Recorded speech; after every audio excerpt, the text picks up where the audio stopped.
Members here. Get more people, a little on that side? more people on this side. Okay. Yeah, and I'll go kind on of filling out the space in the back corner here. This is cozy. I've never done such a cozy press conference. We're all going to be real close by the end of this. Yeah, Carolyn. It's good to see you. Yeah, of course. We used to do police reform stuff together. That's right. Yeah. That's right. With Miss Gwen Carr. Yes, that's it. Mm-hmm. Yep. Now feels like a very long time ago. Long time ago. It's lived a lifetime since then. All right, okay, that's okay. Yeah. Okay. I never say anything in front of a microphone that I would not be comfortable being on the cover of the New York Post. How hot are they? That's probably a good rule. Just yeah. No. I never put anything in writing. Never say anything into a microphone. Always just good. Yeah. Good rule of thumb: what you don't post can't hurt you. Exactly. Is Congressmember Casar here? No, Congressmember Casar. Yeah, I'll get that in a second. I should have brought a pen for this. Okay, let's fix this.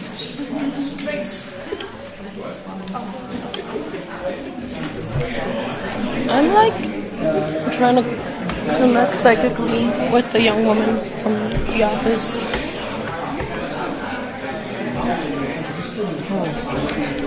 The person who is staff of the Congressional Progressive Caucus. Yes, that one. I can't find her though. I can't find her now. But can I step around this? I think I accidentally got up here too soon. That could be your Doppler twin. Excuse me. The twin.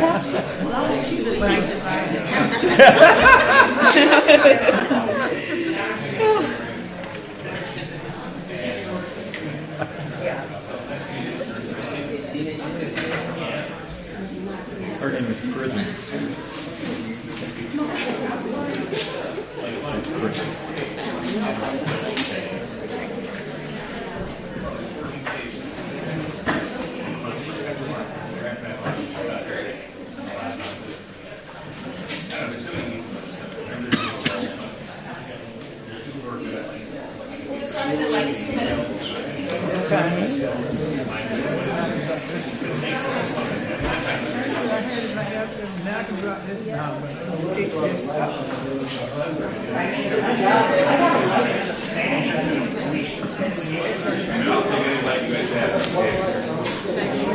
All right, sneaking back over here. Just as a heads up to folks over here, there's going to be someone coming through who's in a wheelchair at some point, who's one of our speakers, so just be mindful we'll need to shift when they come in. I got your back. Thank you. I feel better knowing you're standing right here. Right hands. Right. Like literally right hands. She's got your back. I got her back. You don't got a different type of size? Right, do you want this? You don't got Medicaid cut? I got one. Yeah, that's what they say. You don't like it? No, I wanted something different. Oh, I like it, but I'm sorry. You got more than one size. The options are limited. Oh. Well, that's what I'm here for anyway. So. I don't know what's happening. What? No, with a different meeting that I'm skipping. But someone texted me and was like, I don't know what I'm doing in this meeting by myself. And I said, I told you I wasn't going to that meeting, so I don't know what you're doing in that meeting by yourself. Wow.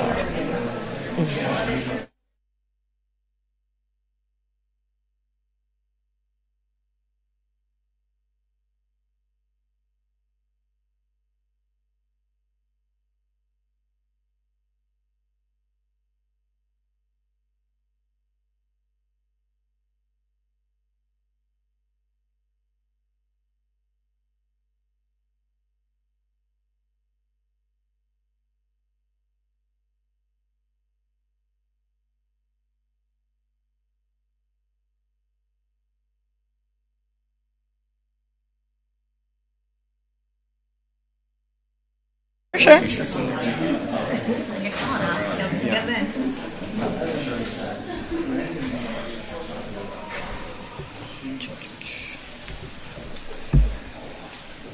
It's like just a different setting. The light. Green light. Anything higher? I mean, is that as high as the stand goes? You mentioned the lighting is very high. You got a little halfway down. Then two hand screws down. There you go. It's a lot better than one.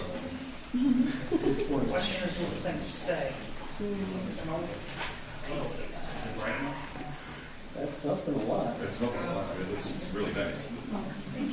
Up to you guys. I don't like it. I mean, it's. Yeah, okay. And blinding. Now can hold our cell phones. It's like at a concert when everyone has their cell phone out.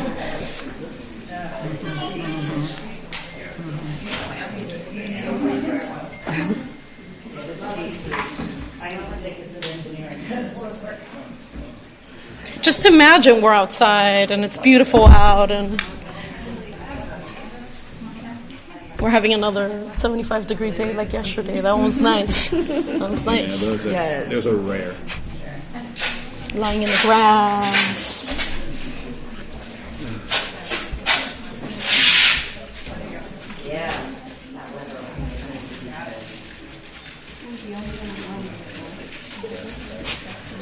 It's so bright. It is really bright. It's actually hard to look in that direction.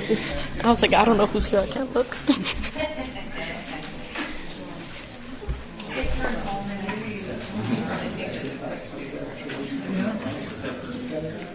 I'm not sure what you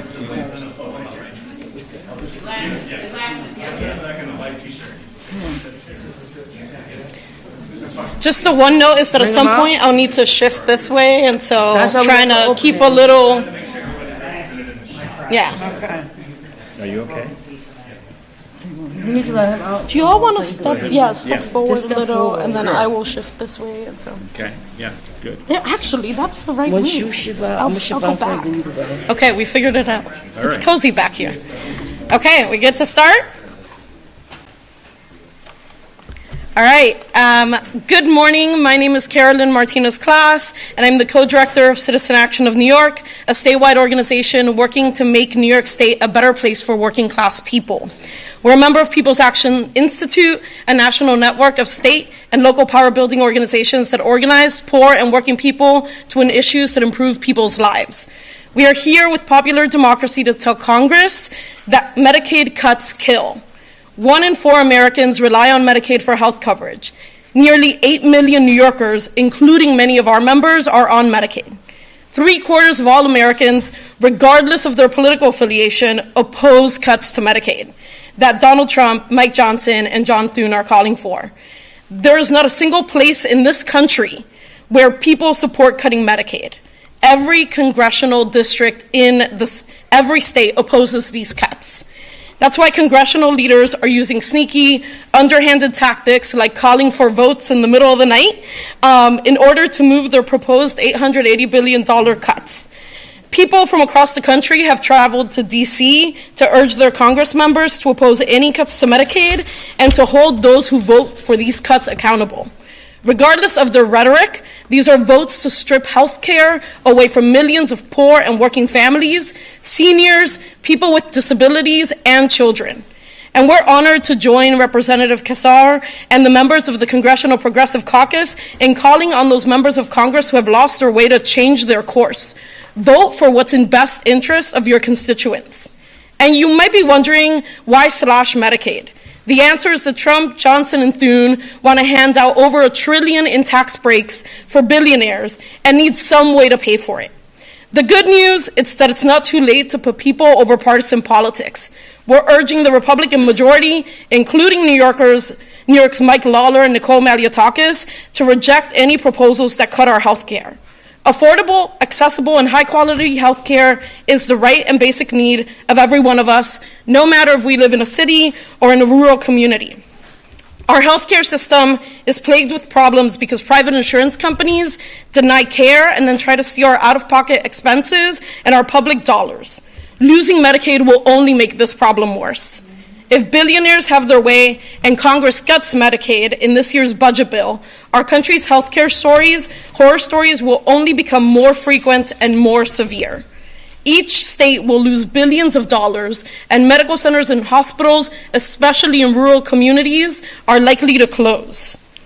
Once you add up all these pieces, millions left without coverage, providers left without jobs, and the safety net torn to shreds, while the threat of a recession looms, it's clear that the impact won't just be felt by those who are vulnerable, it will be felt by every single one of us, except the billionaires and the CEOs.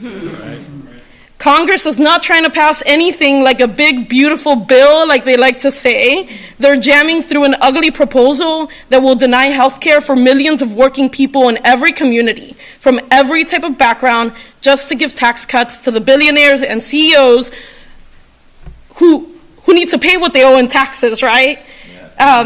Too many have experienced real, frustrating, and painful attempts to access care through our broken healthcare system, and if Medicaid is cut, nightmare healthcare stories will become more frequent and more heartbreaking. Together, we're fighting back against the complete control billionaires want to have over this country. We're fighting back to save lives and protect care. We're fighting back so that workers can demand a future that's safe, healthy, and thriving. So we're going to hear some Medicaid stories from some recipients. We're going to hear also from some of our key champions in Congress who are pushing back on these proposals. And with that, I'd like to introduce Representative Greg Casar, who's the chair of the Congressional Progressive Caucus. Things just keep falling off the stage. Thank you so much, and thanks to everyone from People's Action and for folks from all across the country, from New York to Maryland to Texas, who've come here to fight against these proposals to kick people off of their health care just to pay for billionaire tax cuts. My name is Greg Casar. I'm chairman of the Progressive Caucus. I represent the heart of Texas here in Congress. I'm proud to be joined by Congresswoman Tlaib, Congresswoman Stansberry, and other Progressive Caucus members who are fighting against these proposals. Before I begin, I want to say a word about Congressman Jerry Connolly, who passed this morning after a long battle with cancer. I will dearly miss chatting it up with Jerry about urban planning and train lines and neighborhood organizing and union organizing and all of the little small things that us recovering local government people in Congress love to talk about between votes and in the hallways. Jerry hated corruption. He hated abuses of power, and he truly loved his work on behalf of the people of the Commonwealth of Virginia. He will be deeply missed, and he fought this bill with everything he got, even when he was getting sicker and sicker.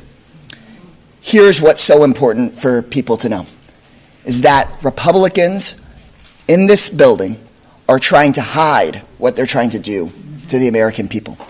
They called their important hearing at 1 a.m. last night, and they thought they could just get away with it. They thought they could just hide in darkness from the American people.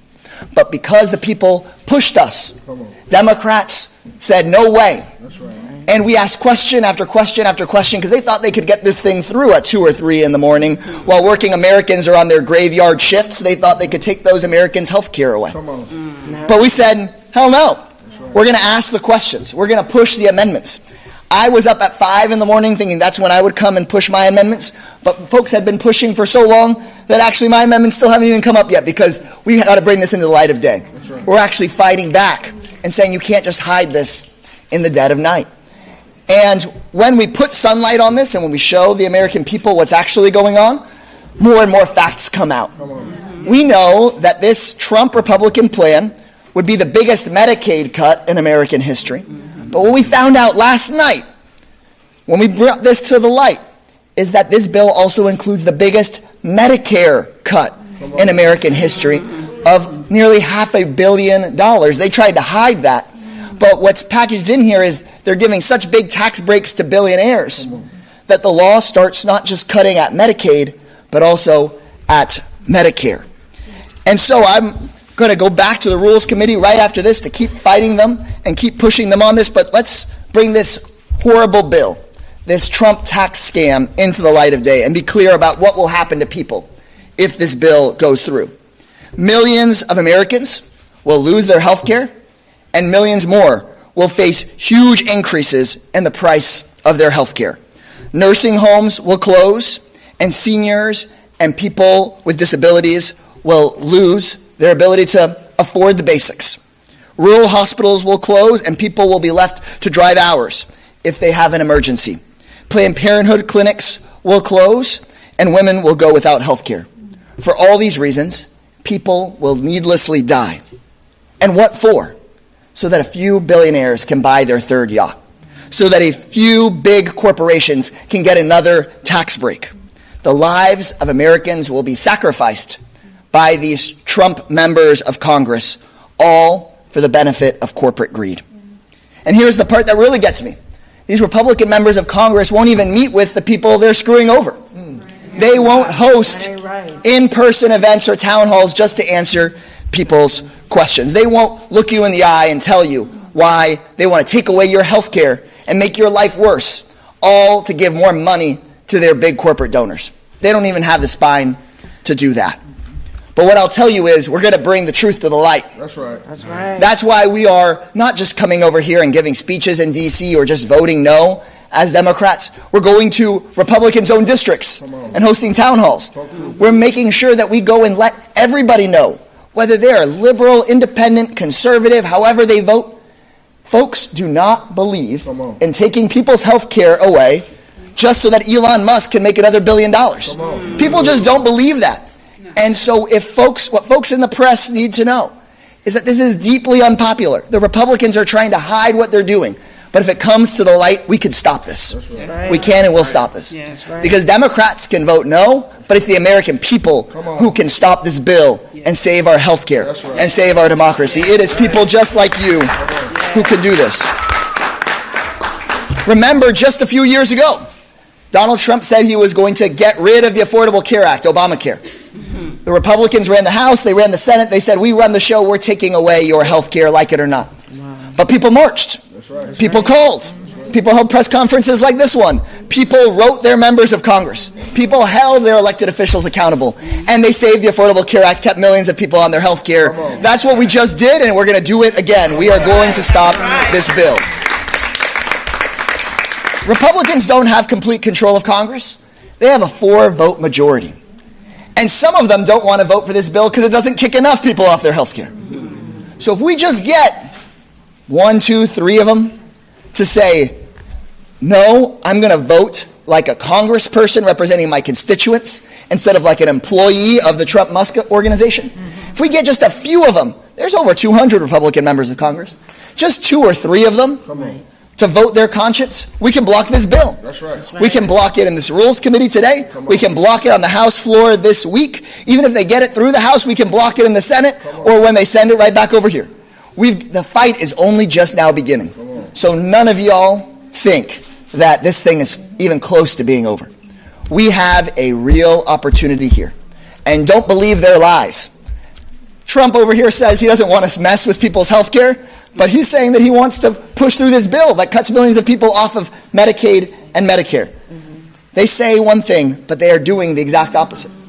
I'm headed back to the Rules Committee right after this talk right now, and we've got amendments that we want to propose. They say, oh no, we're not trying to go after veterans and people with disabilities. We say, okay, how about a simple line, one line in the bill that says, no veterans or people with disabilities can lose their health care under this bill. They won't take that amendment up. That's when you know they say one thing, but they intend to kick veterans and people with disabilities off their health care. We say, look, you're saying you're trying to cut spending, but you've got billions of dollars in here that are going to people like Elon Musk.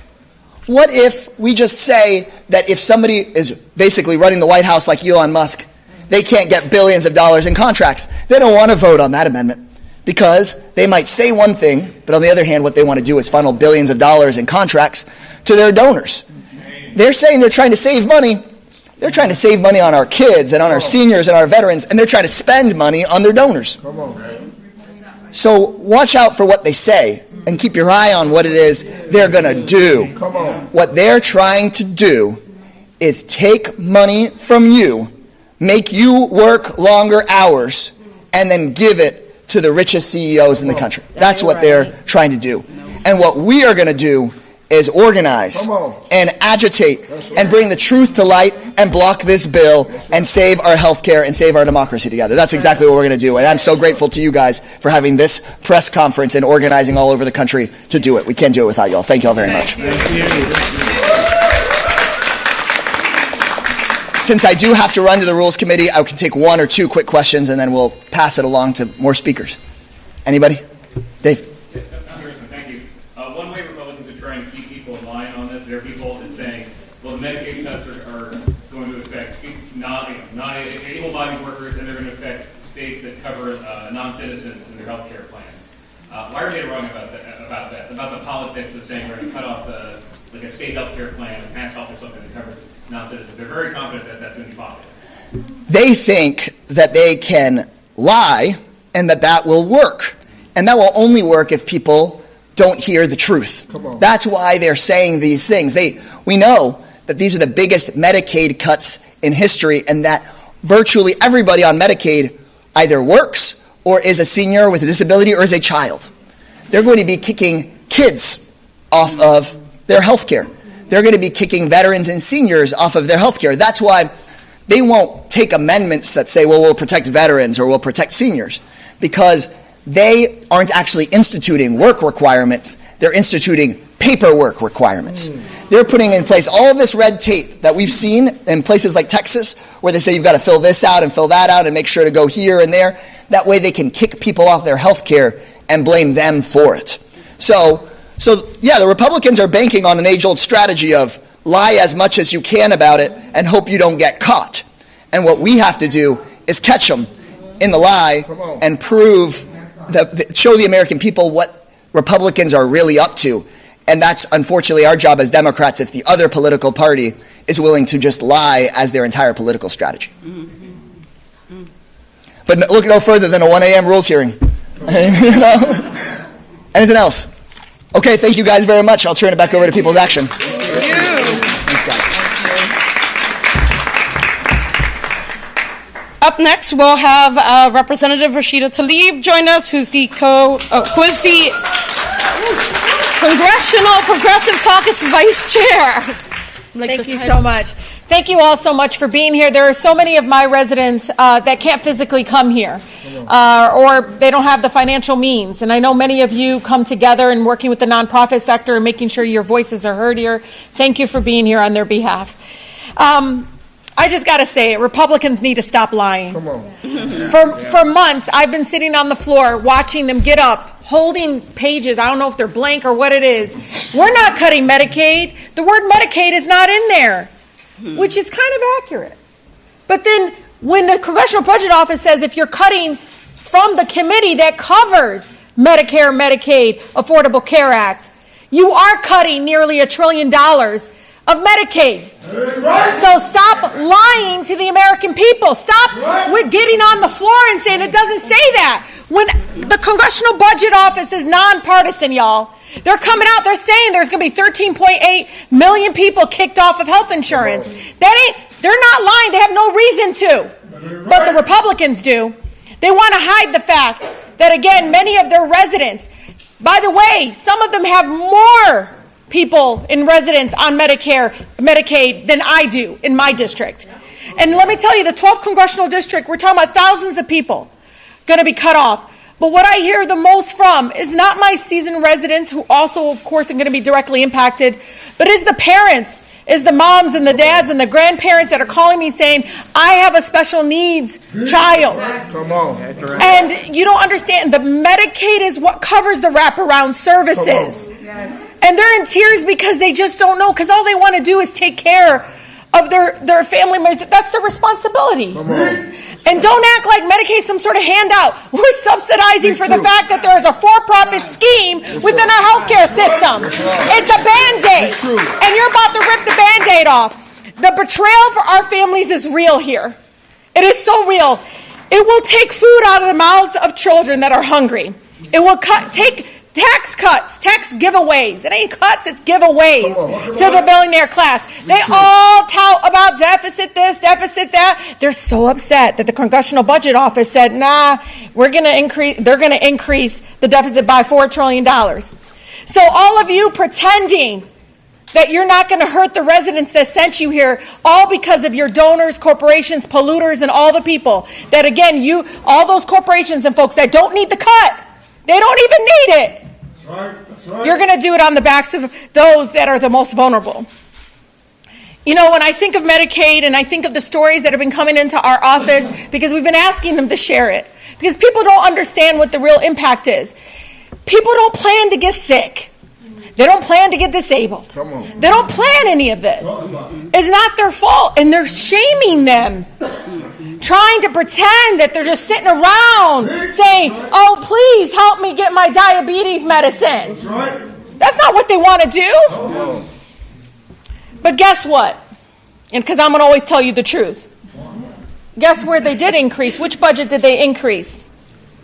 The Pentagon budget. Can't even pass audits, y'all. Like 7 audits in a row. The last audit, they said half of the assets are unaccounted for. Hello? Like, you're talking about waste, all that. What are you doing? You're talking about $150 billion you're increasing in that budget that can't pass an audit?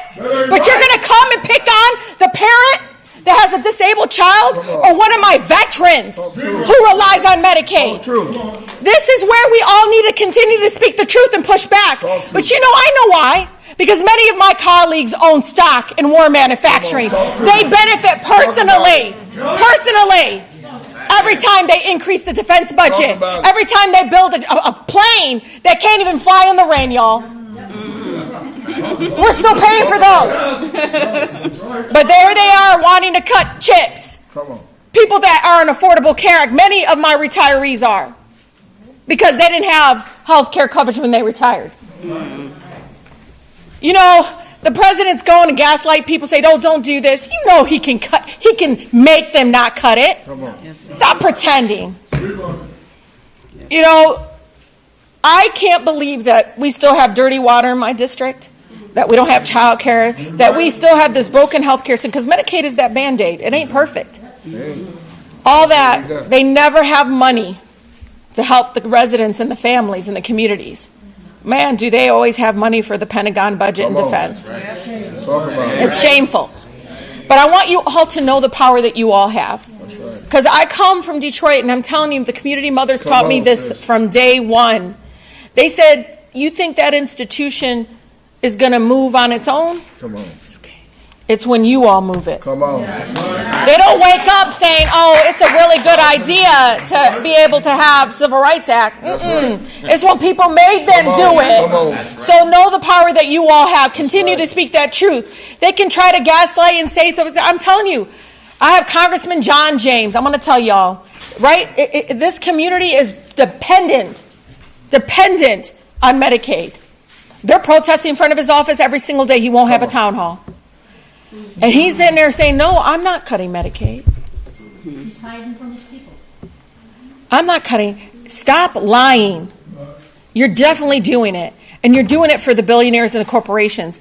When I show you all who's not paying federal income tax, when I show you all how much profit they're making, it'll make you even more angry. Record profits for people that don't need it. But we're going to go ahead and allow people to get sicker. We're going to let people struggle more. That ain't right. That's where you all, that's right. No, I believe you when you say Medicaid cuts kill. It will. So continue to speak that truth. Know the 12th Congressional District, we are unwavering. Every corner of my district is saying, we can smell lies. We know. You don't even have to wait until it's implemented. We can see that you're lying to us. They need to stop. They need to do what's right. You got to put the people before the profits and the billionaires. You got to stop gaslighting the people and saying you got their backs when you don't. Stop it. And we're going to hold you accountable. Don't trust me. We will. Thank you so much. What do we want? What do we want? What do we want? What do we want? Now. What do we want? No cuts. What do we want? Now. All right, let's give it up for Rashida Tlaib. Up Next, we are joined by Representative Melanie Stansbury, Ranking Member of the Doge Oversight Committee. All right. Well, good morning, everyone. I am Congresswoman Melanie Stansbury, and I am deeply proud to represent New Mexico's 1st Congressional District and to be in the fight of our lives to save our democracy, our health care, our food assistance, and our people. Because that is what this moment demands. And as Rep. Tlaib said, they need to stop lying. Who knows their ABCs in here? All right, we all know our ABCs. So I'm going to give you the ABCs of what's in this evil bill that they are now 10 hours working through the night to pass. First, a massive permanent tax break for the most wealthy Americans and corporations on the backs of the American people. That ain't right. Last night, in the dark of night, when they finally got a score back from the Congressional Budget Office, it stated that not only would it make the 10% most richest Americans 4% more richer, it's going to make the 10% most poor Americans 4% poorer. That ain't right. They are lying. They are lying. Let me hear you say it. They are lying. B, billions of dollars in tax cuts and private contracts and kickbacks for their billionaire and corporate buddies. We're talking about oil and gas kickbacks. They're going to reduce royalties that's going to make billions of dollars for oil and gas executives. They've got a golden dome, and they have funding at the tune of billions of dollars for nuclear weapons in this bill. They want to continue to build Donald Trump's border wall. They want to give billions of dollars to private prisons to incarcerate Americans without due process and take away due process rights in the bill. That ain't right. And it has huge giveaways to the tune of $500 million for big tech and AI while deregulating AI for the next 10 years. Who do we think that's for? Right? That's B. All right. C, cuts to life-saving programs. We are surrounded by people whose lives are on the line, and I want to say thank you to all of you for coming out and sharing your stories. I want to tell you, I grew up in a very low-income family, and were it not for the grace of God, food stamps, housing assistance, Medicaid, I would not be standing here as your Congresswoman. When these guys tell us that they are not going to cut Medicaid, last night CBO said they are cutting Medicaid by more than they said they would. That ain't right. $698 billion in cuts to Medicaid. They are literally going to take food out of the mouths of millions of children across the United States. They are going to defund school lunches. They are going to defund Pell Grants and assistance so that you can go to school, and they're going to take your food assistance away while you're going back to school. Right. And why are they doing this? So that they can not only give cash tax breaks to billionaires, but they don't have to pay estate taxes on their $22 million mansions, so that they don't have to actually pay for taxes on tanning beds. It literally says that inside the bill. And so these billionaires can get $250K back a year. That ain't right. They are going to let millions of American children go without food so that they can tax exempt tanning beds. Ooh. How effed up is that? I mean, let's just be real for a moment. Right. I mean, like, the cruelty and insanity of this bill is unimaginable. D, decimating protections for the environment, for our federal workers, and for consumers. This bill is the worst environmental bill in modern history. It guts NEPA, it guts judicial review, it guts tribal rights, it guts community rights, it guts the ability of our communities to address climate change and clean energy. It will actually increase your electricity and your gas bill. It is literally the worst. It has giveaways to oil and gas, mining, and timber companies, including for mines that are in the most protected and sacred places in America. It will gut federal worker protections. It turns our 2 million federal workers into at-will workers, meaning they could fire you tomorrow if they wanted to without the courts. And it guts consumer protections. And it eviscerates the federal budget. Now, I have spent a lot of the last 10 hours of my life that I cannot recover, but I am deeply grateful to have a few moments to spend it all with you before I go back into the cave of insanity over there. And these guys are trying to claim that this bill is budget neutral. This bill will put into motion the largest deficit spend in American history. The CBO is saying it is going to cost you, the American taxpayers, $3.8 trillion. And it's going to shift Medicaid, food assistance, and royalties to the states. That ain't right.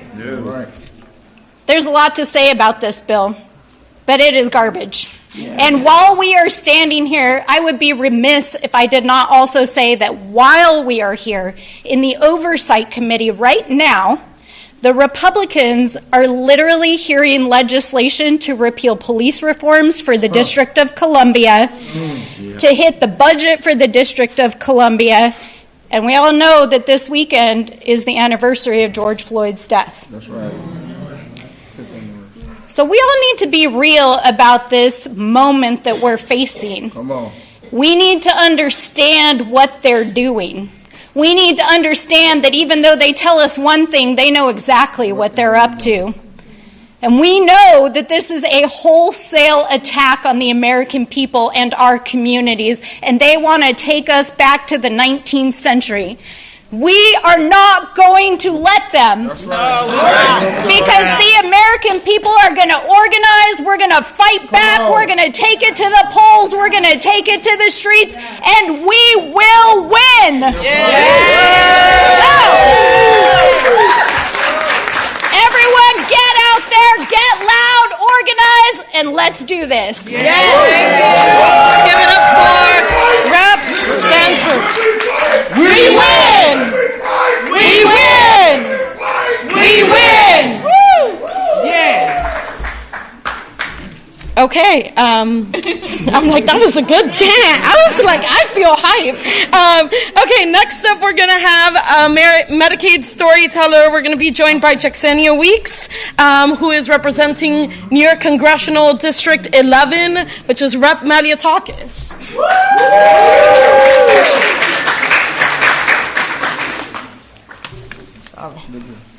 Hi, everybody. Hello. I'm a little nervous, so just bear with me. You're among friends. Right here, by your side. Hi, my name is Jacksenia Weeks. I'm a member of Citizen Action and a former member of 1199. I have been living in Stapleton for the past 9 years, and I'm a Medicare recipient. The federal cuts to Medicare and Medicaid will stop me from being able to make my routine visits to the doctors.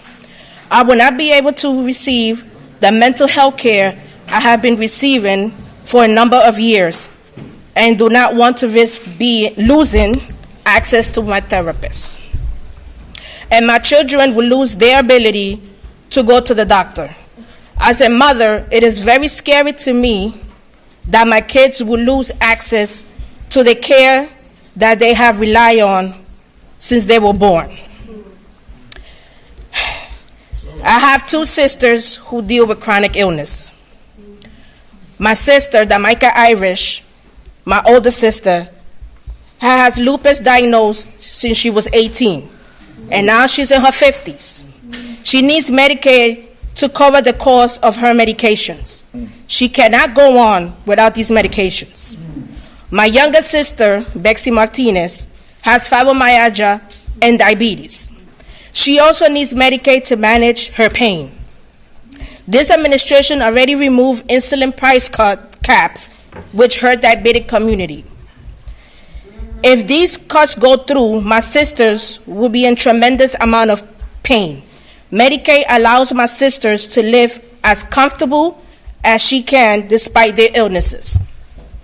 I find it very concerning that the federal government is acting this way. This is not a government acting with empathy. They are putting their people in harm's way to give a tax cut to the richest people in this country. That ain't right. It is very cruel to go after people's essential health care. People need these services in order to provide for their families. I need these services to help me provide for my family. I'm a stakeholder for my community here in Stapleton. My neighbors are in Section 9 and Section 8 housing. First they come for our health care, and next they will go after housing. They are willing to put people out on the streets without the ability to take care of their health issues, just for a tax cut. We cannot allow this. Thank you. Thank you, Jasenia. And she's here because it is very hard to track down Representative Malia Takis in her district, and she will not confront her constituents about the cuts that she is supporting. Next up, we will have Cristina Quintero with Popular Democracy.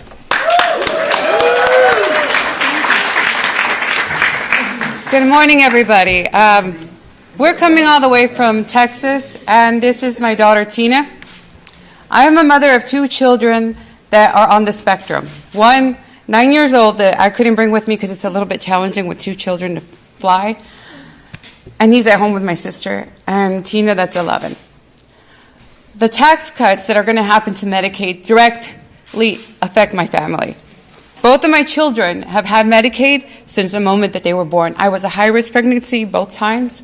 And Medicaid was supportive, and they provided the care that I needed so that I could have my children. Because everybody deserves that right to live, right? And I wanted these children. And I wanted them not to just be there, but I wanted them to be able to flourish. And thrive, exactly. Without Medicaid, I cannot afford their therapies. Okay?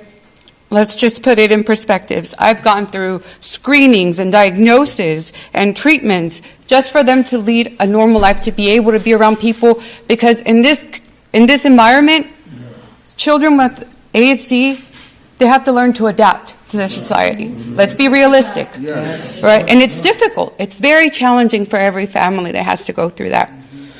With the support of Medicaid, I've been able to take my children to a point where they receive their therapies. My son was nonverbal when he entered school. And because he was able to receive his occupational therapy, his speech therapy, he is now speaking and thriving. This is him. This is Fabian, 9 years old. He is student of the month in his school. Student of the month.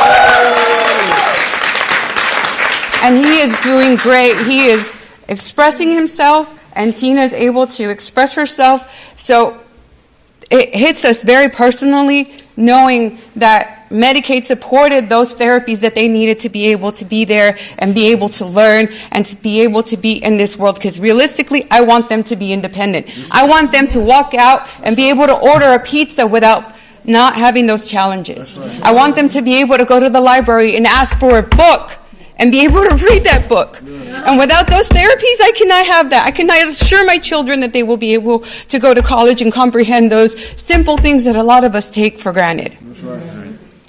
Donald Trump, congressional Republicans, when you are cutting Medicaid, you're not only cutting my family and my kids, you're cutting a lot like mine. A lot of them. And many more families like mine. I cannot afford $300 doctor visits or $900 lab tests when I have to go take my son because he has different hormonal issues and I have to go to genetics testing every 6 months. I cannot afford Tina's visits to the gynecologist out of hand because she has PCOS and she has to go for pain to help her with her pain and to help her with her hormone imbalances. None of that I can afford out of my pocket. At the time where the food cost is rising and healthcare is unaffordable, let's be realistic, it's unaffordable at this point. The budget is going to kill families. It's going to kill families. The message that I want to leave out there about Medicaid is back off. Back off on our families, back off on our aunts, our uncles, our grandparents, our friends, our neighbors. 1 in 4 people use those type of assistance. Everyone in this room has someone that they know that is affected. That's right. Whether it's a friend, a neighbor, someone that you may meet across the street, they are affected. This is something that is a problem, and we need to realize that it's not just something that's personal for me, but it's personal because it affects every one of you out there. That's right. They're telling us that they're getting rid of waste, of fraud, and abuse by defunding Medicaid by billions. Yet, they are turning around and showering billionaires with a multi-trillion-dollar tax cut. Understand just how much money that is. That ain't right. Their well-being, like my children, is not a waste. Their progress is not a waste. Other children, other families, like the representative just told us about, families with disabilities, they are not a waste. They are working every day to make sure that their children thrive in these communities, because ultimately we want our future to thrive, not just survive. We want them to keep going and create history and make great things happen in their families, in their lives. So I want you to consider that and look at everybody in your room. Look to your left, look to your right. Each one of you matter to me. Each one of you have a heartbeat. Each one of you will go home tonight and realize just how bad these cuts are going to affect our families. And what I want you to remember is all of these people, all of us matter. All of us are important. So again, my message is back off and stop cutting Medicaid. Keep your hands off our Medicaid. Thank you.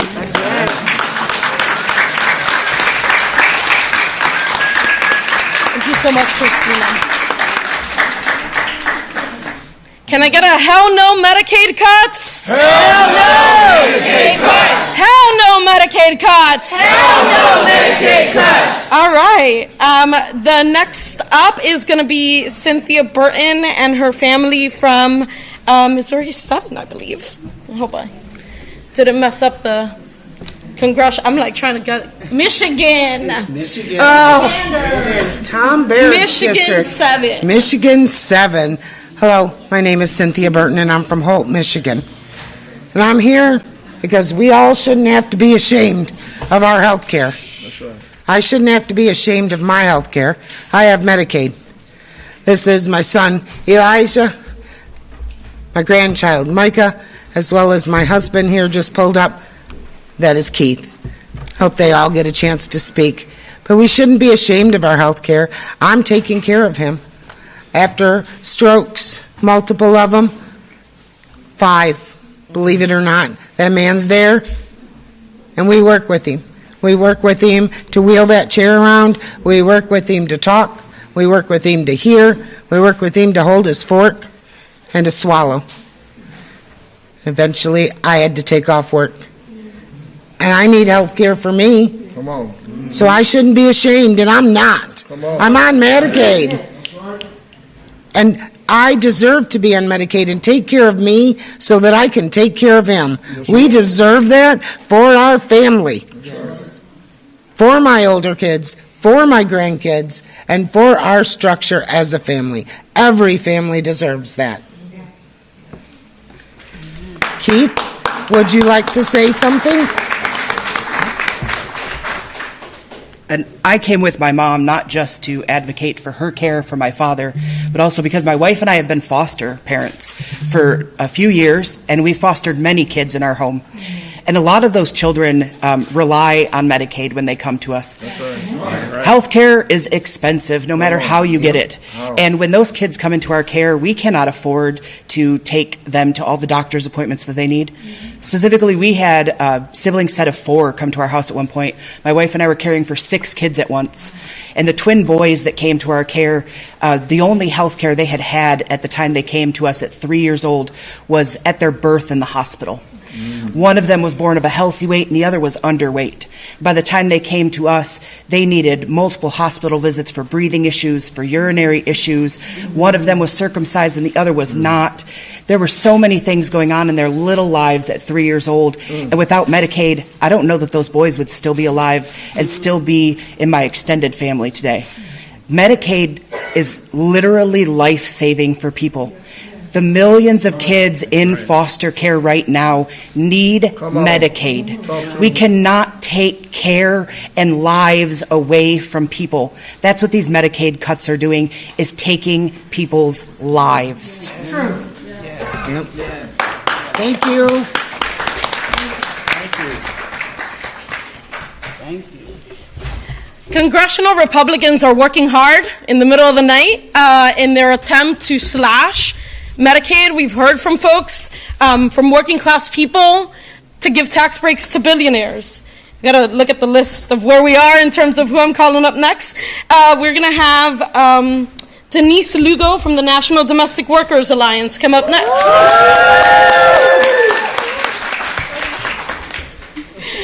Hi, everyone. You got this.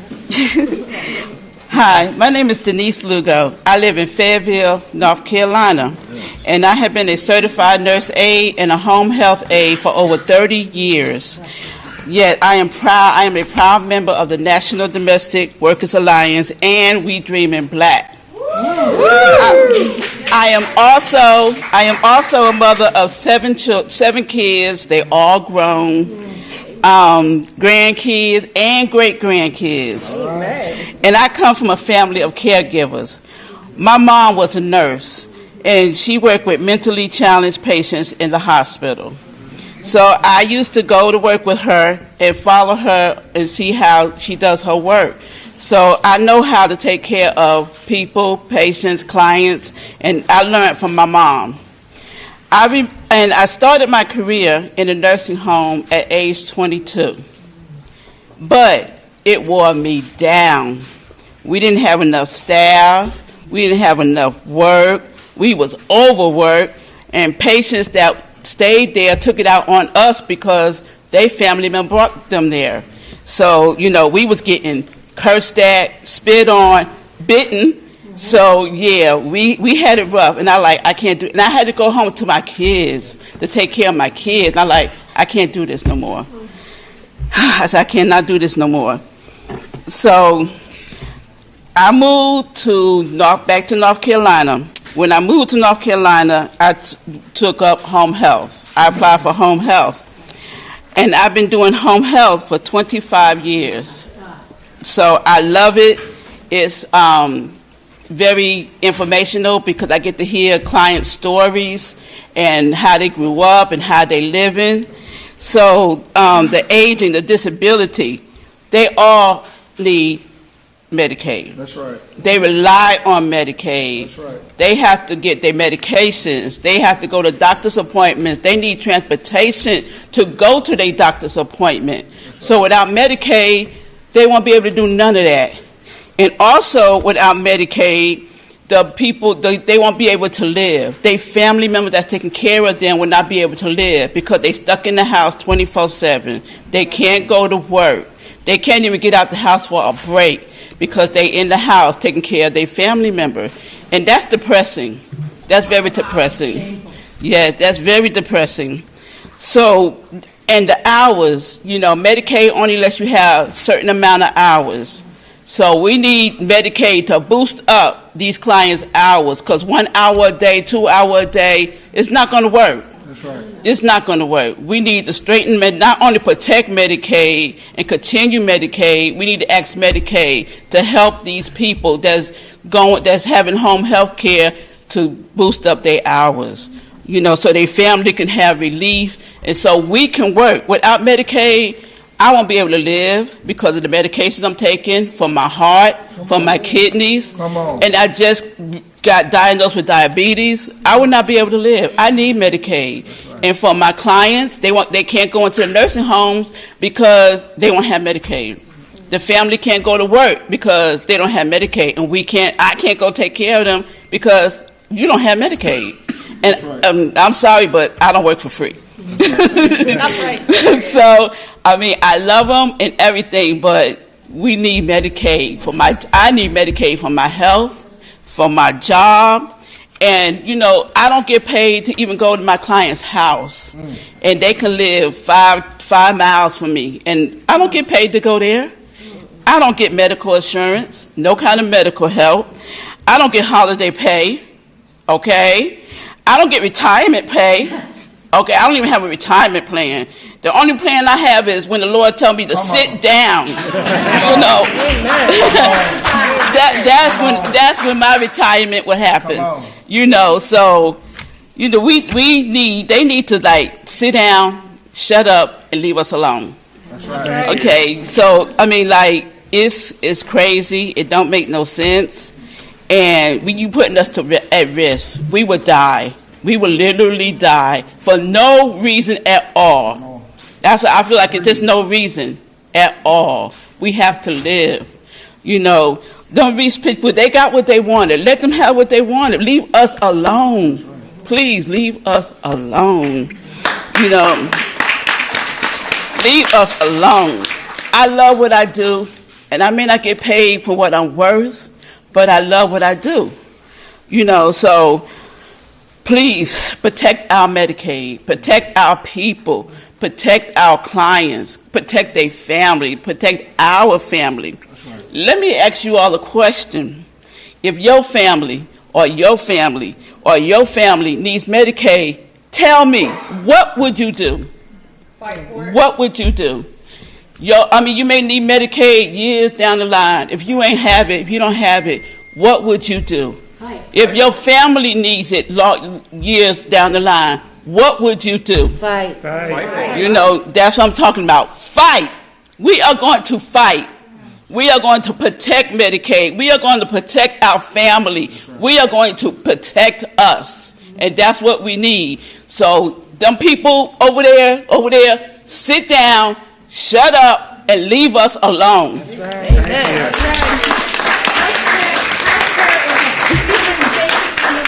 Thank you so much. Okay, our final speaker for today is going to be Crystal Parker with Progressive Maryland. Crystal?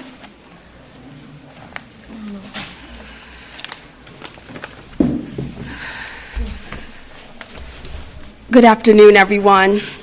Thank you for being here today. My name is Crystal Parker, and I live in Baltimore City, Maryland, where I was born and raised by my single-parent grandmother. We lived on her hairdresser's salary, which in the 70s and early 80s was not very much.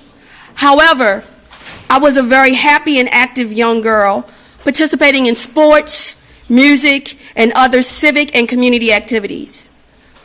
But at age 9, my happy and active life was turned upside down when I was diagnosed with systemic lupus erythematosus, SLE for short, an autoimmune disease that attacks and destroys major organs, in my case, the kidneys.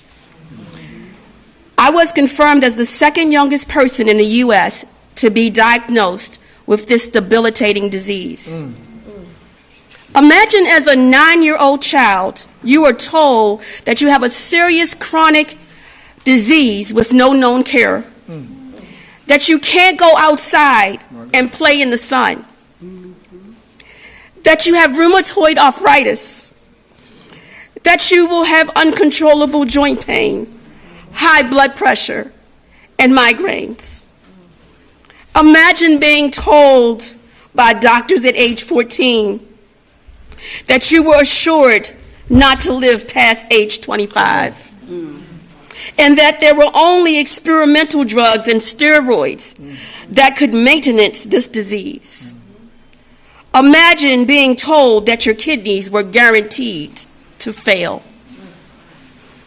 Now I want you to stop And imagine an aging single-parent grandmother trying to navigate buying groceries, paying the rent and light bill, or paying for those experimental drugs, tests, and specialists so her granddaughter, I, could live. I stand here boldly today at age 58. Come on. Come on.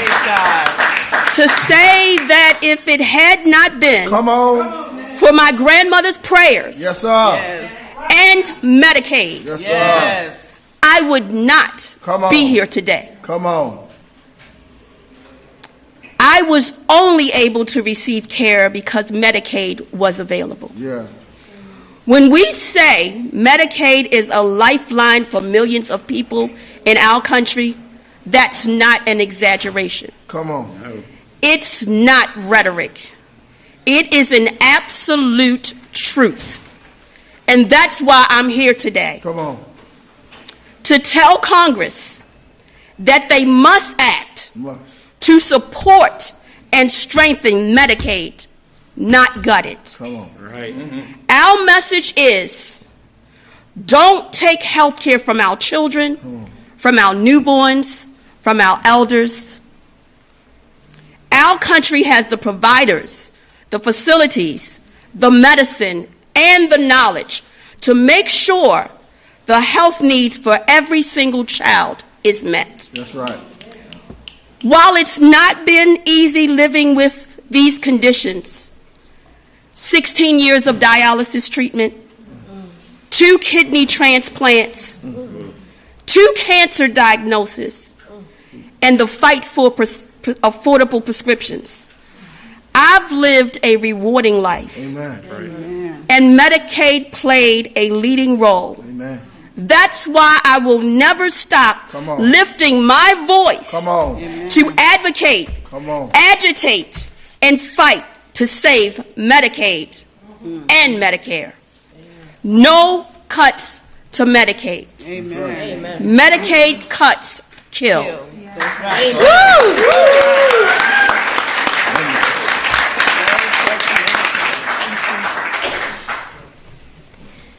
Thank you so much to our directly impacted speakers. Folks are here in D.C. today to say no cuts to Medicaid. Medicaid kills. If congressional Republicans won't change their tune, they'll have to confront their constituents who are going to be hurt by these proposals. And that is regardless of their rhetoric and how they're trying to spin what they're doing in the middle of the night.